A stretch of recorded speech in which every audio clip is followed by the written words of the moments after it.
Deer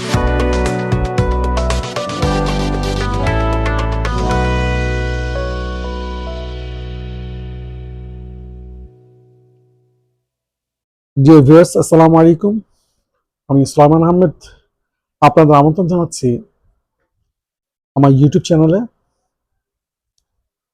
আজকে আমার আলোচনার বিষয় হচ্ছে যে বিষয়টা নিয়ে আপনাদের সামনে হাজির হয়েছি, সেটা হচ্ছে জ্বালানি তেলের সমস্যা। ইরান ও মার্কিন ইসরায়েলের সাথে যে চলমান সংঘাত সৃষ্টি হয়েছে বা যুদ্ধ চলছে, সেই যুদ্ধের পরিপ্রেক্ষিতে সেটা যে প্রভাব বাংলাদেশে পড়েছে, অর্থাৎ ইরান যখন সেই হরমুজ প্রণালী বন্ধ করে দিল বা বন্ধ করার ঘোষণা করলো, সেখান থেকে বাংলাদেশে থেকে তেল আমদানি করে নিয়ে আসা হয়। সেটা যখন একটা বাংলাদেশের উপর প্রভাব পড়লো, তখন দেখা গেল বাংলাদেশ ভারতের সাথে একটা দ্বিপাক্ষিক আলোচনার মাধ্যমে ভারত থেকে কিছু তেল আমদানি শুরু করলো। যেভাবে হোক, হয় সড়ক পথে, না হয় পাইপলাইনের মাধ্যমে। কিন্তু এটাকে কেন্দ্র করে বাংলাদেশে আওয়ামী ফ্যাসিস্টদের কিছু সমর্থক গোষ্ঠী তারা ফেসবুকে অপপ্রচার শুরু করলো। সেটা হচ্ছে দিল্লি না ঢাকা, যে স্লোগান গণঅভ্যুত্থানের সময় বাংলাদেশের আপামর জনতা দিয়েছিল, সেটাকে ব্যঙ্গ করে তারা ফেসবুকে পোস্ট করা শুরু করলো। দিল্লি না ঢাকা, এই যে স্লোগান, এই স্লোগান এখন কোথায় গেল? এখন তো ঢাকা না দিল্লি। এই যে একটা মানুষের অবান্ত চিন্তা ভাবনা, সেই পরিপ্রেক্ষিতে আমি আজকে কথাগুলো বলতে আসছি।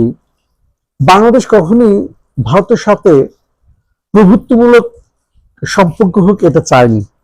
অর্থাৎ আমরা যদি ৭৫ পরবর্তী যে সরকারগুলো ছিল, সেই সরকার অর্থাৎ জিয়াউর রহমান এবং তৎপরবর্তী খালেদা জিয়ার সরকার এবং বর্তমান তারেক রহমান সরকারও এবং তার পূর্বের ডক্টর ইউনূস সরকার চায়নি প্রভুত্বমূলক সম্পর্ক সৃষ্টি হোক ভারতের সাথে। কিন্তু আওয়ামী লীগ সবসময় চেয়েছে ভারত তাদের প্রভু হয়ে থাক এবং প্রভু যা বলবে তাই তারা করবে এবং তাদের কথা মতোই তারা এই দেশ পরিচালনা করবে। পরিচালনা করতে গিয়ে দেখা গেছে দীর্ঘ ১৬ বছর ভারতকে যা দিয়েছে, বাংলাদেশের জনগণ অর্থাৎ এখন যে ১৮ কোটি জনগণ রয়েছে, সেই ১৮ কোটি জনগণকে মিসকিন বানিয়ে বা ফকির বানিয়ে সে কাজগুলো করেছে। অর্থাৎ বর্তমান সরকার যখন ২০২৬-এর ১৭ই ফেব্রুয়ারি রাষ্ট্র ক্ষমতা গেল, একটি নির্বাচিত সরকার বাংলাদেশের ১৬ বছরের পর একটি সুষ্ঠু অবাধ নিরপেক্ষ নির্বাচন অনুষ্ঠিত হলো। এই নির্বাচনের মাধ্যমে জনগণ তাদের ভোটাধিকারের মাধ্যমে একটি নির্বাচিত সরকারের হাতে ক্ষমতা হস্তান্তর করলো। সেই ক্ষমতা হস্তান্তর করার পরই সরকার যে বিভিন্ন পত্রপত্রিকা আসলো, অর্থাৎ আমরা বিভিন্ন পত্রপত্রিকার মাধ্যমে জানতে পারলাম এই সরকার ২৪ লক্ষ কোটি টাকা ঋণের বোঝা নিয়ে রাষ্ট্র ক্ষমতা এসছে। অর্থাৎ দীর্ঘ ১৬টি বছর ভারতকে দিতে দিতে এই দেশের মানুষগুলোকে নিঃস্বৃত্ত এবং পথের ফকির বানিয়ে ছেড়েছে সেই আওয়ামী লীগ সরকার। সেই সরকারের সমর্থক গোষ্ঠীরা এই কথা না ভেবে, না চিন্তা করে তারা কি লেখা শুরু করেছে? দিল্লি না ঢাকা, ঢাকা না দিল্লি।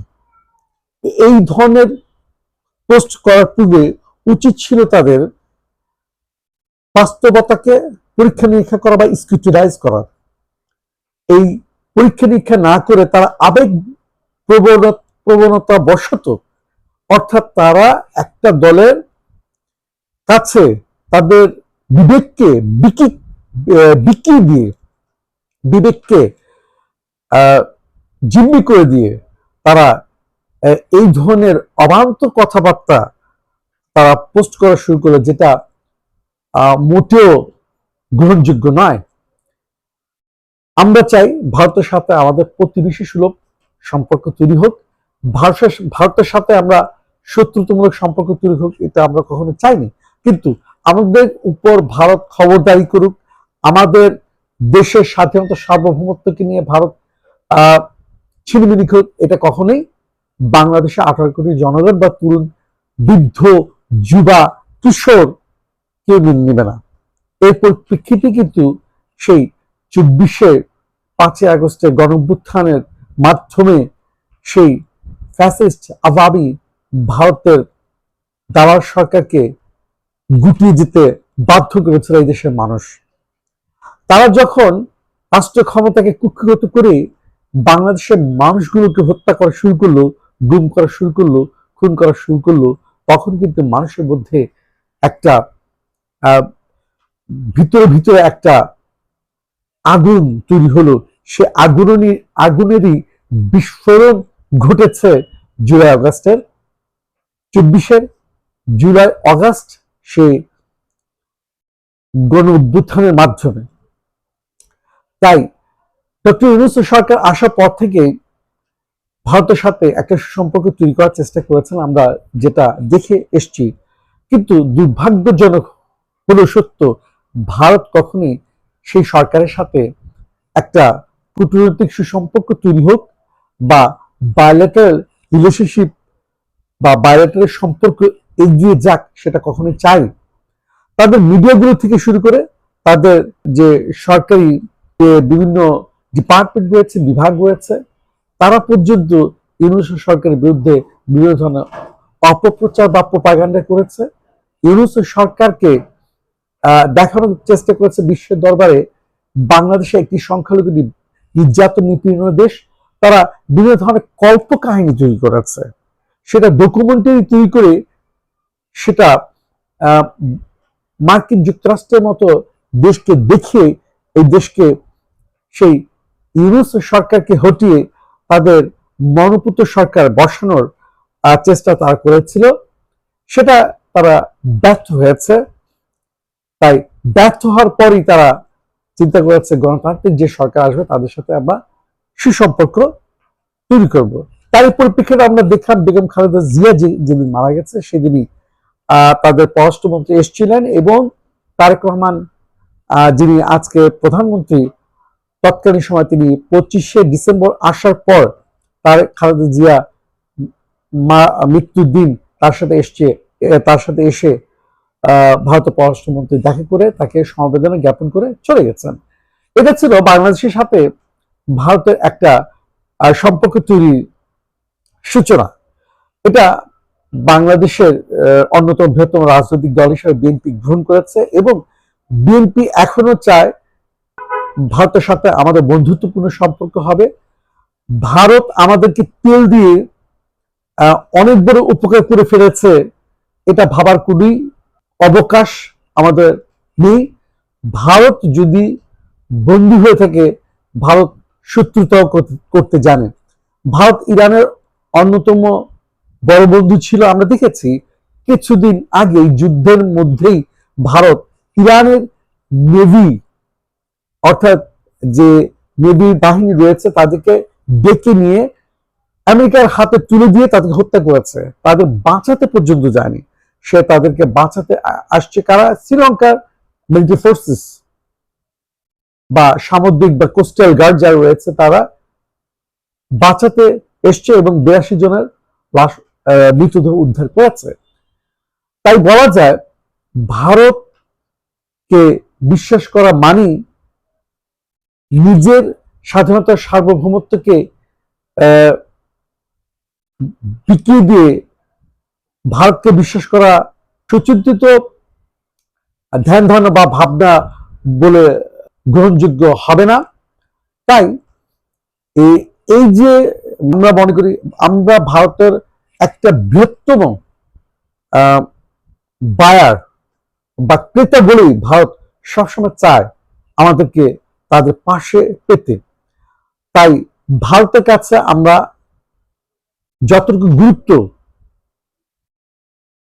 ভারত ততটুকু গুরুত্ব দিবে তাদের স্বার্থে, তাদের তাদের নিজেদের স্বার্থকে রক্ষা করার ক্ষেত্রে বাংলাদেশের স্বার্থের সাথে তাদের বাইলেটারাল সম্পর্ক তৈরি করতে হবে।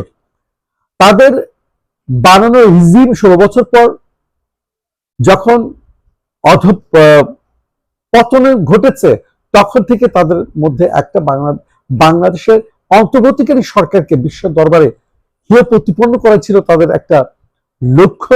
কিন্তু সেই লক্ষ্যে যখন গুরুডালি হলো, তখনই তারা ভাবলো আমরা যদি পরবর্তী নির্বাচিত সরকারের সাথে সম্পর্ক গড়তে না পারি, তাহলে আমাদের অর্থনীতিতে একটা বড় ধরনের ধাক্কা লাগবে। যেটা আমরা বিভিন্ন গণমাধ্যমে দেখেছি, পশ্চিমবঙ্গ থেকে শুরু করে অন্যান্য রাজ্যে বাংলাদেশের ভিসা বন্ধের ফলে যে একটা প্রভাব পড়েছিল, সেটা লক্ষ্য করা গেছে তাদের অর্থনীতিতে।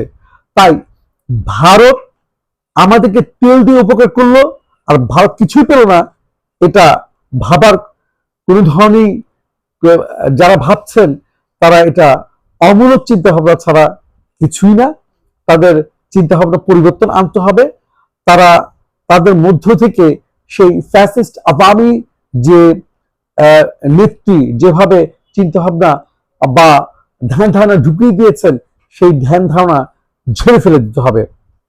কারণ এখন এখন তারেক রহমানের নেতৃত্বে একটি নতুন অধ্যায়ের, নতুন গণতন্ত্রের সূচনা আবার শুরু হয়েছে।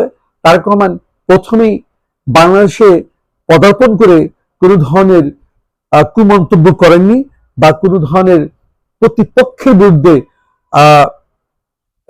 খারাপ মন্তব্য, নেতিবাচক মন্তব্য তৈরি করে তিনি তার সময় ক্ষেপণ করতে চাননি। তিনি বাংলাদেশে একটি নতুন ধারা রাজনীতি সৃষ্টি করতে চেয়েছেন বলেই আজ নতুন নতুন ধ্যান ধারণার দিকেই তিনি এগিয়ে যাচ্ছেন। আমরা তার সেই 17 ফেব্রুয়ারি সরকার গঠনের পর থেকেই দেখে যাচ্ছি। তাই বাংলাদেশে তিনি বারবার বলে আসছেন, প্রতিহিংসামূলক রাজনীতি পরিহার করতে হবে। মতভেদ থাকতে পারে, মতবিরোধ থাকতে পারে, সেটা সমস্যার সমাধান একমাত্র সংসদই করতে হবে। আমরা উন্নত বিশ্বে যে জিনিসগুলো দেখে আসছি, সেটা আমাদের তৃতীয় বিশ্বে একটি গরিব দেশ হলো, সেটা আমাদেরকে লক্ষ্য রেখে আমাদেরকে চলতে হবে।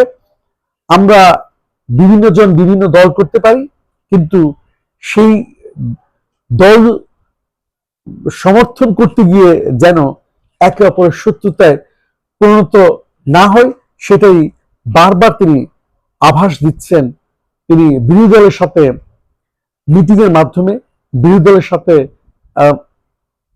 কথা বলার মাধ্যমে, বিরোধী দলের সাথে গিয়ে সৌহার্দ্যপূর্ণ সম্পর্ক স্থাপনের মাধ্যমে। আমরা জানি একটি দেশে আরেকটি দেশের কূটনৈতিক ভবন থাকা বা কূটনৈতিক মিশন থাকা, সেই দেশের, যে দেশে সেই অন্য দেশের কূটনৈতিক মিশন রয়েছে বা ভবন রয়েছে, সেটা রক্ষণাবেক্ষণের দায়িত্ব সেই